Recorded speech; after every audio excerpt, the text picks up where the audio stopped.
Cerita-cerita seram, hantu gentayangan, mistik, dan berbau mitos sering saya dengar. Banyak orang ragu dan skeptis. Tiap tempat memiliki cerita sendiri yang bikin bulu kuduk berdiri. Ada sejarah di baliknya, terkadang cerita kelam. Saya, Rory Nirmala, menelusuri sisi lain tempat-tempat angker.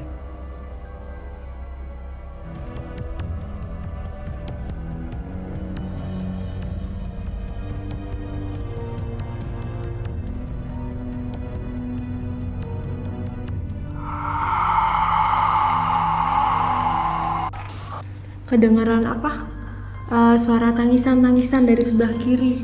Jelas banget sampai sekarang minta tolong atau Nggak ngomong sih, nggak yang tolong-tolong gitu, nggak. Cuman dia yang nangis. apa cantik? Itu Nyi Roro Denok Bukan. Beliau yang ada di situ, tapi ini dia berdiri tepat di depan kita. Dia salah satu dari putri di keraton ini. Kalau gelap gini nih bisa ngelihat jelas banget di sini. ada apa emangnya? Ada 4 cewek, Cewek? kayak cantik banget. Nih letaknya di sini. Berempat berbaris di sini. Ini yang aku bilang tadi, kayak macan biasa, cuman bulunya halus banget, putih. Jalan-jalan laki-laki sama perempuan dari Pandeglang.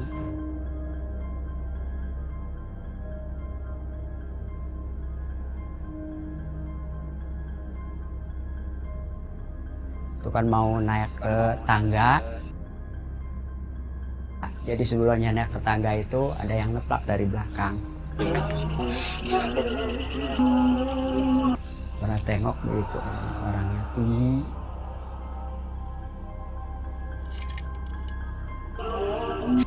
Hitam, di mukanya itu bercucuran darah, jadi kakinya ini dirantai.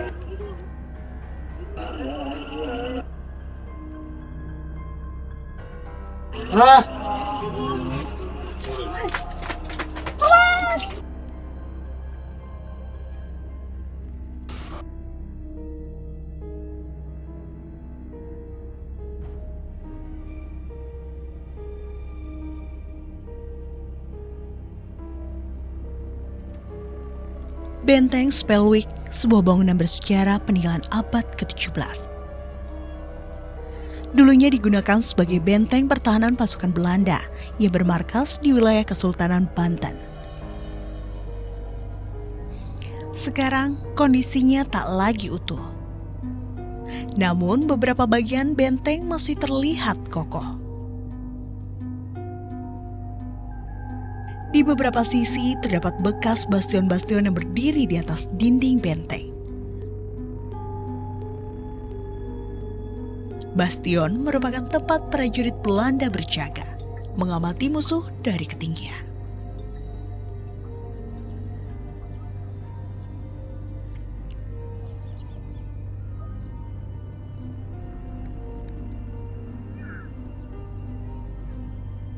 Benteng Spelwick dulunya adalah benteng pertahanan VOC yang dibangun pada abad ke-17.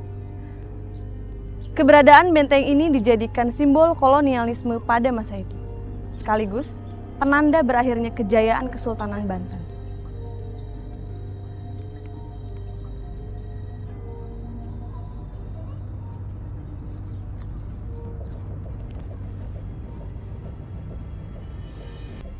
Menurut cerita warga dan beberapa pengunjung benteng, sering terlihat penampakan makhluk misterius di benteng Spelwick. Ada penampakan manusia yang terikat rantai dengan wajah penuh darah.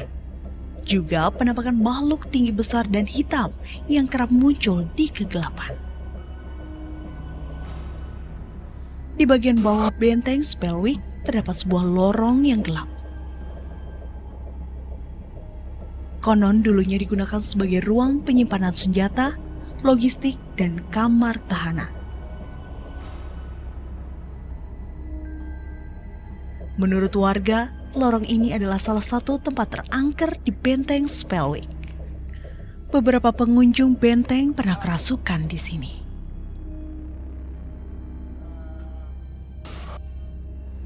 Ada turnamen bola, jadi waktu itu saya ingetin kalau itu kan jangan ketawa-ketawa gitu. Cuma waktu masuk ke lorong itu, jadi dia itu ketawa-ketawa terus. Jadi sampai masuk ke sana, ke lorong itu terakhir, jadi dia itu kena pertama satu, jadi kena lagi satu lagi, jadi semuanya sampai 4 orang yang kena. Jadi saya bawa ke kampung, dia itu disemburin sama orang yang bisa gitu. Anak mahasiswa tur satu mobil, dia foto-foto di dalam gua sambil bercanda-bercanda. Pada saat keluar dari gua, banyak yang kesurupan.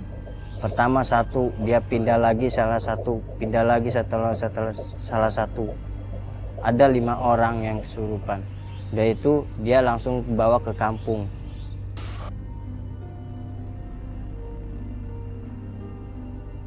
Apa yang sebenarnya pernah terjadi di tempat ini? Mengapa benteng Spellwick kini dikenal angker?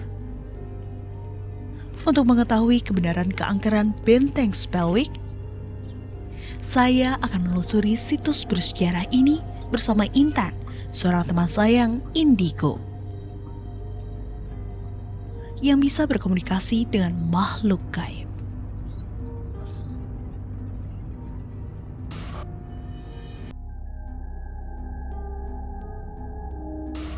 Kedengaran apa?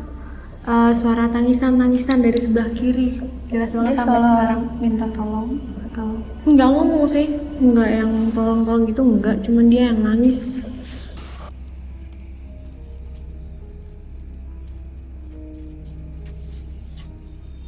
Di Banten, kami menelusuri reruntuhan benteng Spellwick yang didirikan oleh kolonialis Belanda pada abad ke-17.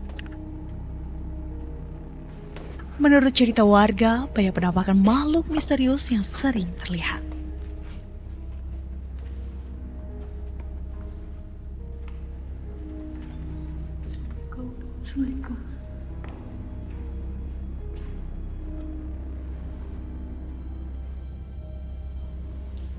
apa yang kamu rasain, Tan? Kita sekarang udah ada di benteng Spellwick yang di sini tuh tempat penjaranya gitu. Kayak kamu lihat apa? Lebih jelas ke suaranya. Di telingaku sebelah kiri tuh yang pada teriak-teriak. Lebih ke kayak nangis sih, bukan teriak-teriak yang gimana. Nangis cewek di sebelah kiri. Justru yang pada muncul itu dari dinding-dinding itu. Cuman yang agak aneh yang di pojokan ini. Kenapa dia? Matanya satu agak bongkok nih segini. Kedengaran apa? Suara tangisan-tangisan dari sebelah kiri. Jelas banget sampai sekarang minta tolong atau Nggak ngomong sih, nggak yang tolong-tolong gitu, nggak. Cuman dia yang nangis. Yang dominan satu suara cewek. Dari awal kita masuk di sini udah yang berasa beda banget, lebih ke panas. Energinya itu panas, terus yang kayak yang sekilas lari ke sana, lari ke sini gitu. Itu tadi di luar. Rin, gimana kalau kita coba sebentar buat duduk di sini diam dalam keadaan gelap, mungkin ada yang bisa interaksi yang ada di sini. Oke.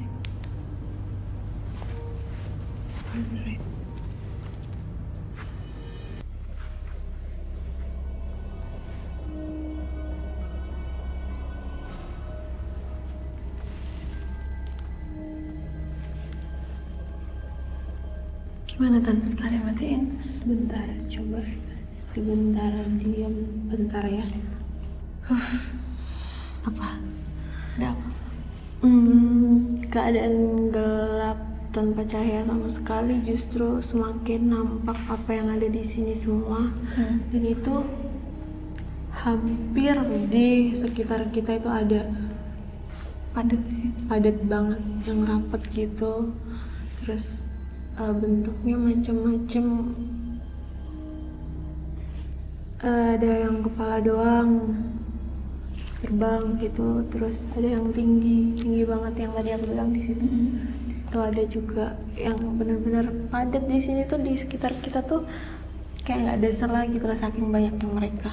Itu hampir semuanya yang dipenjara di sini. Ya, cuman ada yang dari luar juga yang datang, kan kayak mereka ketarik gitu ke sini.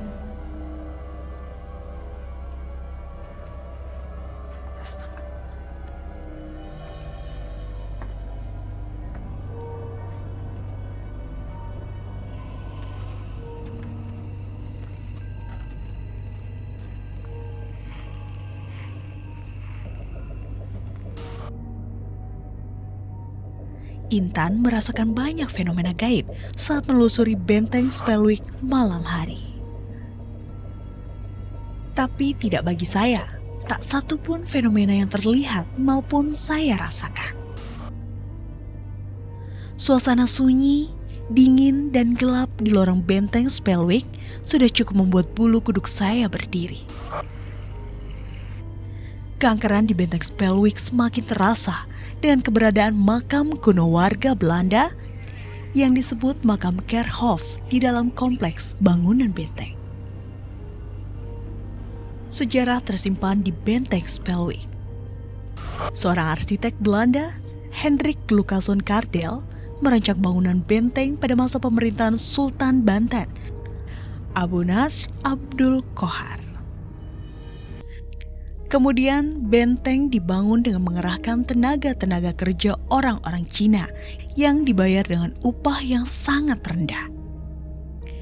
Nama Spellwick diambil untuk menghormati Gubernur Jenderal Hindia Belanda yang ke-14, Cornelis Janson Spelman, yang memerintah di masa tersebut. Kesultanan Banten pada abad ke-16 dan ke-17 adalah kerajaan yang maju yang mengembangkan sistem perdagangan internasional. Pasar sekaligus bandar yang menjadi pusat perdagangan internasional pada waktu itu terletak di wilayah Karangantu. Karangantu kini hanya digunakan sebagai tempat sandar perahu-perahu kecil pencari ikan.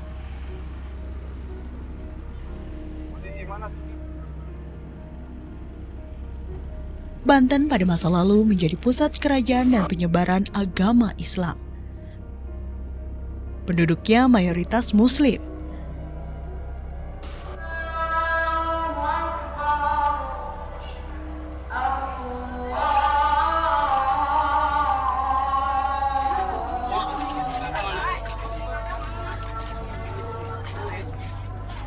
Di sebelah barat alun-alun kota berdiri Masjid Agung Banten yang didirikan oleh Sultan Maulana Hasanuddin pada tahun 1552.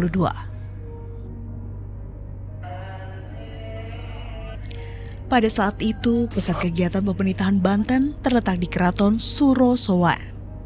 Banten dikenal sebagai pusat pemerintahan Islam dari awal abad 16 yang pengaruhnya sangat kuat, yaitu dari Syekh Hidayatullah yang kita kenal dengan Sunan Gunung Jati Cirebon. Kemudian dilanjutkan kepada putranya yaitu Maulana Hasanuddin Panembahan Surosowan. Yang awalnya pemerintahannya kadipaten yaitu di daerah Banten Girang sebetulnya tahun 1525, yang kemudian oleh Syekh Hidayatullah diberikan petunjuk supaya dipindahkan ke dekat pesisir ke utara Banten. Itulah akhirnya dibangun istana yang disebut Surosowan.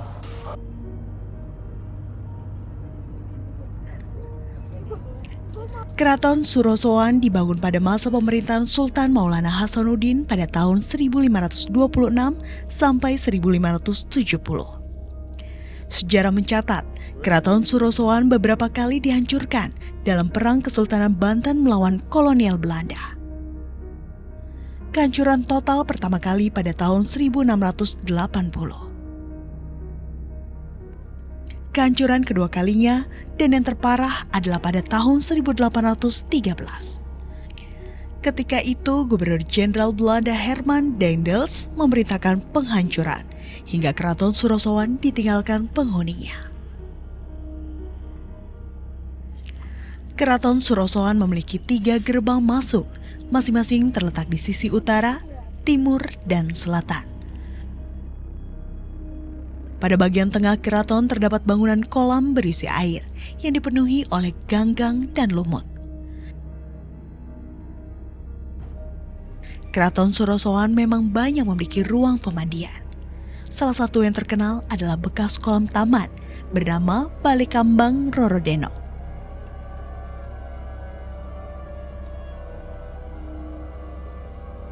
Ada pula pancuran pemandian yang disebut Pancuran Mas. Bangunan keraton yang luluh lantak menyimpan sejarah dan misteri. Beberapa warga sekitar Keraton Surosowan terkadang mengalami kejadian-kejadian aneh. Mereka menganggap tempat ini cukup angker, terutama di malam hari. Apa cantik? Itu Nyi Roro Denok Bukan. Beliau yang ada di situ, tapi ini dia berdiri tepat di depan kita. Dia salah satu dari putri di keraton ini. Keraton Surosowan di Banten luluh lantak setelah Perang Banten melawan Belanda pada tahun 1809. Bangunan yang tersisa menyimpan sejumlah cerita misteri. Lihat semacam kepala lah, kayak berenuk gitu ya. Tapi nggak ngebentuk seperti orang, nggak, cuma kayak bulat aja gitu, kayak bola ya. Pas gitu kata saya, Pak itu apa? Disangkanya saya stres. Udah stres kali nih, saya bisa stres, katanya orang ngelamun aja kan. Kata saya, enggak, saya demi Allah saya nggak stres. Kata saya, orang saya ngeliat di sini nih, kata saya gitu. Pas gitu, iya kali, iya pasti, katanya pasti emang ada, katanya tuh. Selain Mariani, warga lain juga terkadang pernah melihat sosok penampakan berbentuk pocong ataupun kuntilanak. Berbagai cerita tentang makhluk gaib dan berbagai versi yang diceritakan warga kepada saya membuat saya ingin mengetahui lebih jauh tentang misteri apa lagi yang tersimpan. Malam ini saya dan Intan, teman saya yang indigo dan mampu berkomunikasi dengan makhluk gaib, akan menelusuri tempat-tempat bersejarah Banten lama.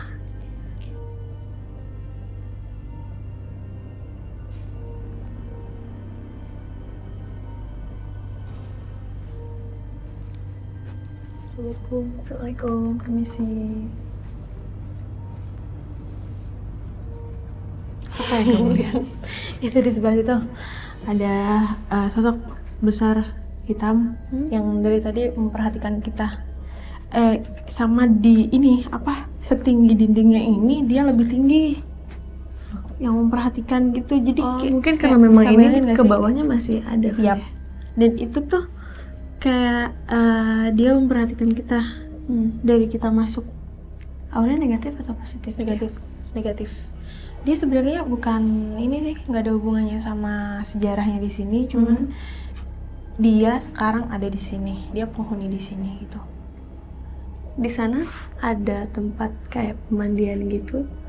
Kamu mau ke sana? Di sana kayaknya lebih menarik. Oke, boleh. Ya. Di mana? Di sana? Sebelah sana.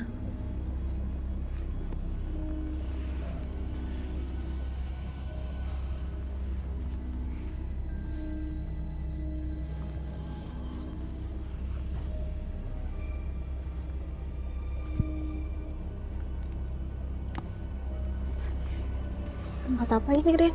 Nah, ini yang tadi aku bilang, ini adalah tempat mandinya para raja. Nah, di sini, nih yang tengah ini, itu namanya Ini tengah ini? Balai Kambang 10.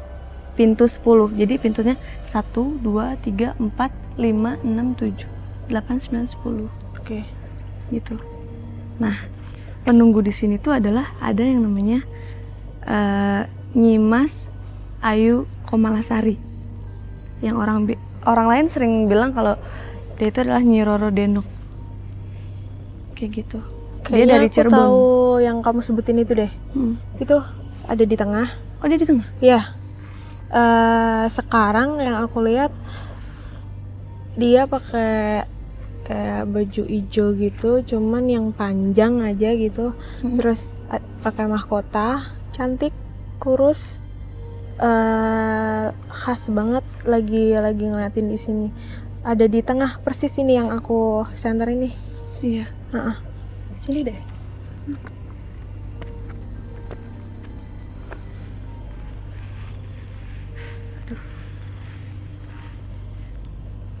Assalamualaikum.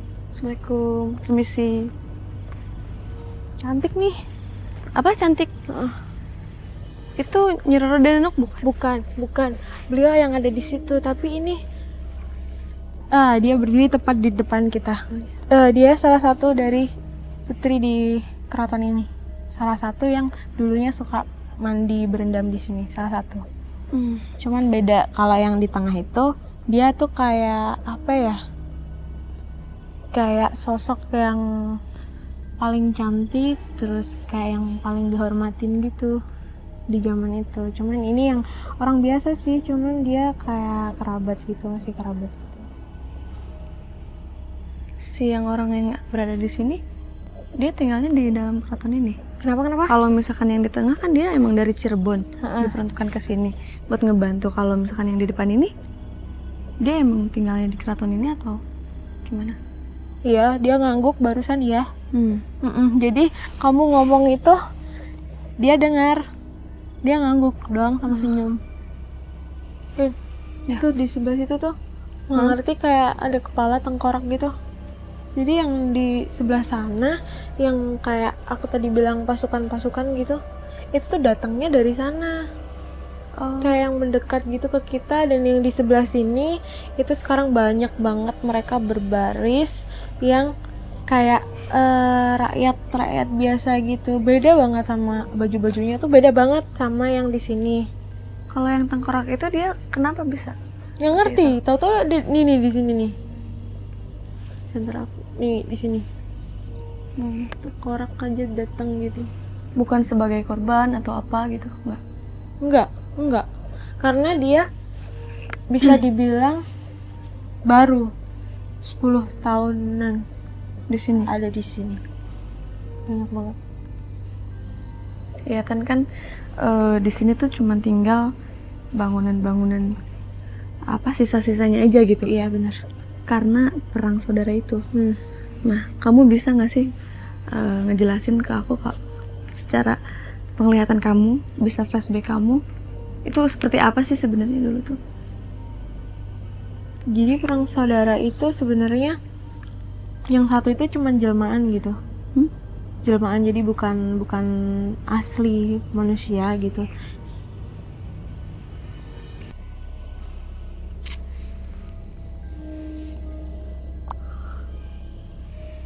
Ya udah, sekarang kita kesana aja karena ini kita udah 2 jam di sini, udah lama banget.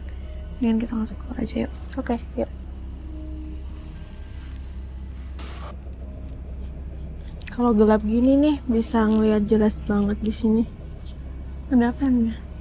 Ada 4 cewek Cewek? kayak cantik banget.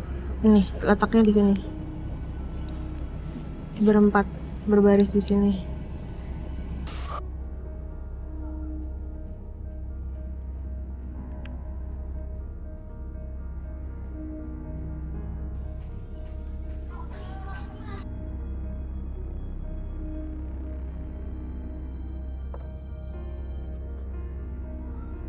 Setelah melakukan penelusuran di Benteng Spellwick dan Keraton Sorosowan, perjalanan saya masih berlanjut ke tempat-tempat yang menyimpan sejarah Banten lama.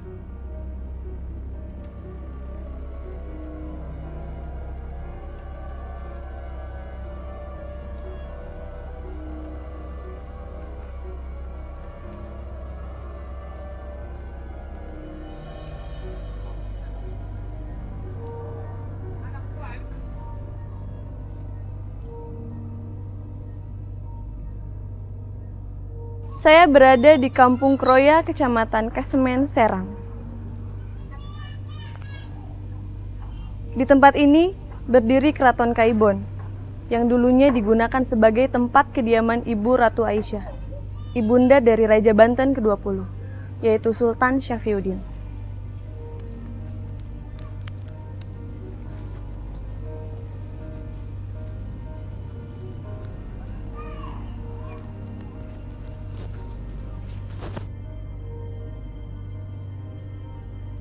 Kaibon berasal dari kata keibuan yang berarti tempat tinggal Ibunda Sultan. Terletak di Kampung Kroya, sekitar 500 meter dari Keraton Surosowan. Pada tahun 1815, Sultan wafat dan kedudukannya digantikan oleh putranya yang masih berusia 5 bulan. Oleh karena itu, pemerintahan pada saat itu dipegang oleh Ibunda Ratu Aisyah. Pada tahun 1832, atas perintah Belanda, keraton dibongkar, bersamaan dengan penghapusan Kesultanan Banten. Arsitektur keraton atau Istana Kaibon sangat menarik, berbeda dari Keraton Surosowan. Meskipun umurnya lebih muda, namun Keraton Kaibon tampak lebih kuno, terutama dengan bentuk gerbang berbentuk padu raksa yang merupakan simbol kesakralan. Banyak cerita lain tentang Keraton Kaibon, salah satunya cerita angker. Konon pernah ada penampakan sinar berbentuk manusia berkuda yang kemudian menghilang di kegelapan. Ada sosok penunggang kuda yang berdiri tinggi yang keluar setiap jam 3 malam pagi ya, keluar dari keratonnya seperti itu.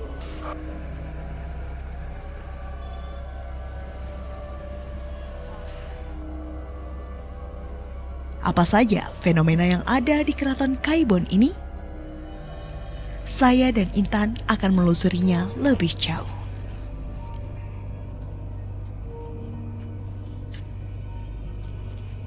Intan, sekarang kita udah ada di Keraton Kaibon. Ini tuh adalah keraton dari Ibu Ratu Aisyah.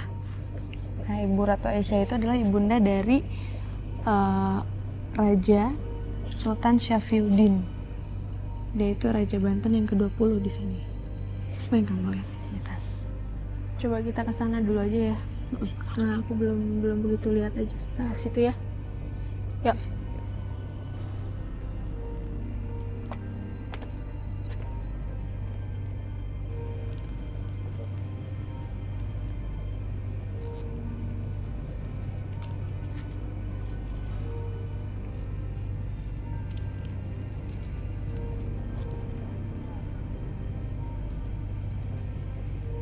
Ini salah satu ruangan di Keraton Kaibon ini, Tan. Iya, Kamu Mas. lihat ini ruangan apa? Masih ada ini ya, tuh dinding-dinding itu masih ada Iya. sekat-sekat gitu kan. Masih sisa-sisanya. Ini kayak satu ruangan besar aja, kayak sering buat kumpul. Aku ngelihatnya sering buat kumpul di titik ini, sering buat kumpul. Terus yang itu ada sekat-sekat itu ada beberapa ruangan kecil. Itu kumpul untuk apa maksudnya? Orang-orang dalam sini jadi kayak yang ngobrol, cuman kumpul, ada ngobrol gitu mereka. Khusus untuk berkumpul aja Iya. gitu ya. Terus kalau dari sisi gaibnya sendiri, Tan?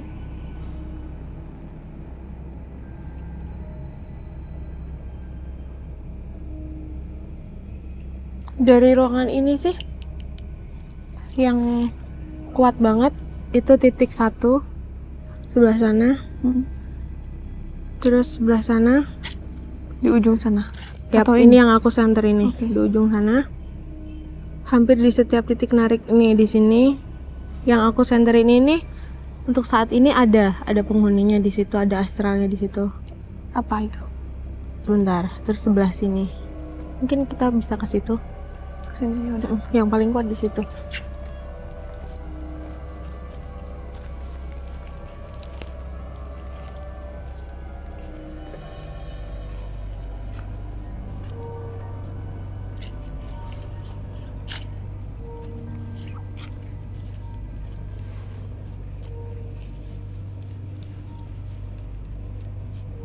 Kalau gelap gini nih bisa ngelihat jelas banget di sini.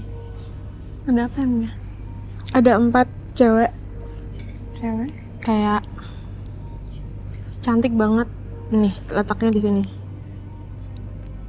Berempat berbaris di sini. Itu barusan datang. Posisi tangannya seperti ini.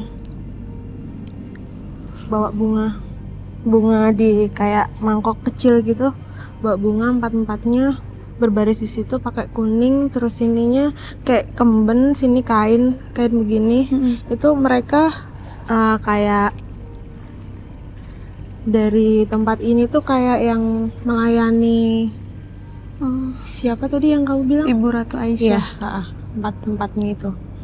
Yuk kita pergi dari sini. Ya, nggak enak banget di situ.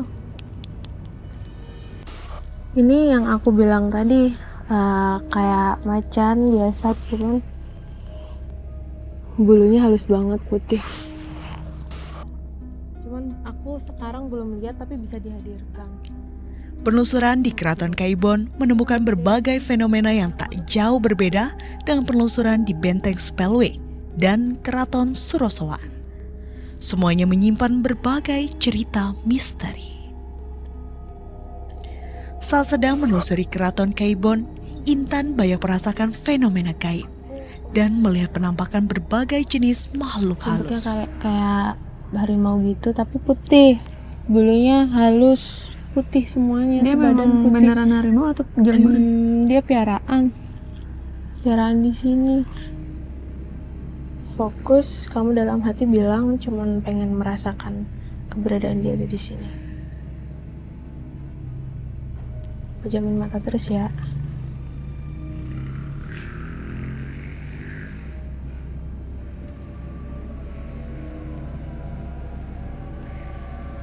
Telapak tangan bagian tengah kamu rasain kalau mulai ada kayak kesemutan atau panas atau anget lah, kamu bilang sama aku. Tebel? Tebal. Mulai ngerasa tebel? Tebal. Ya, kayak kesemutan tebel gitu ya. Kesemutan belum, cuman tebal. Tebel banget ya. Lembut kan? Ini Halus bulunya halus banget kan, bisa ngerasain. Ini yang aku bilang tadi, kayak macan biasa cuman bulunya halus banget, putih. Terus kamu ngerasain apa lagi? Iya, cuma ngerasain telapak tangan aku benar-benar lembut banget. Iya, itu bulunya yang kamu pegang. Ini perutnya.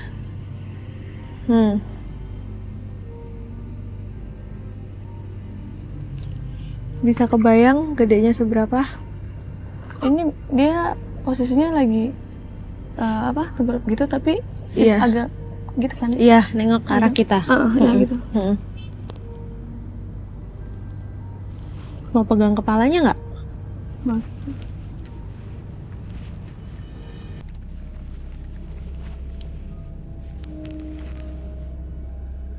Hidung hampir ke bibir. Iya, benar.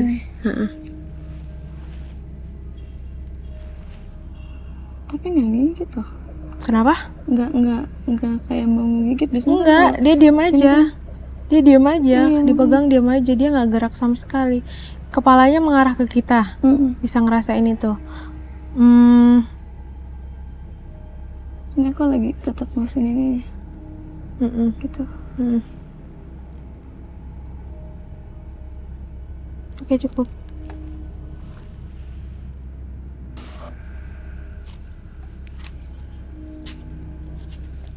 Ini pohon gede yang tadi kan? Ya, yang tadi aku bilang yang ada satu makhluk yang sempat nyamperin kita tadi. Itu ini yang kerajaannya. Yang aku bilang kerajaannya. Ada kerajaan atau di bawah. Soalnya ini di belakang kita tuh sungai. Aku lihatnya titiknya di 2 titik ini, di 2 pohon ini. Ini ada pohon kan? Iya, 2. Di satu ini sama satu ini. Cuman ini di belakang, tepat di belakang kita ini nih yang aku kasih tunjuk ini. Itu adalah pintunya. Pintu menuju masuk kerajaan gaib yang aku bilang itu. Dan semuanya yang ada di dalam itu semuanya kayak siluman. Jadi bentuknya setengah binatang tapi campuran. Udah sih itu aja sih, Rin.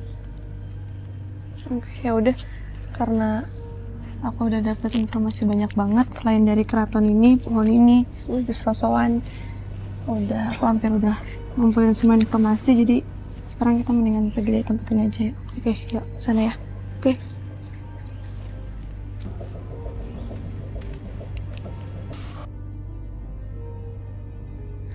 Keraton Surosoan hanya sedikit bukti tentang kejayaan Kesultanan Banten. Terbayang betapa majunya peradaban di Banten saat itu dengan keindahan istana kesultanannya. Seiring peperangan yang terjadi antara kolonial Belanda dan Kesultanan Banten lama menyisakan bangunan-bangunan bersejarah yang hanya tinggal puing. Bahkan cerita kelam yang mungkin terkubur di dalamnya. Namun begitu, sejarah mencatat kejayaan. Kesultanan Islam itu memiliki hubungan politik dan hubungan dagang luas dari Timur Tengah hingga Eropa.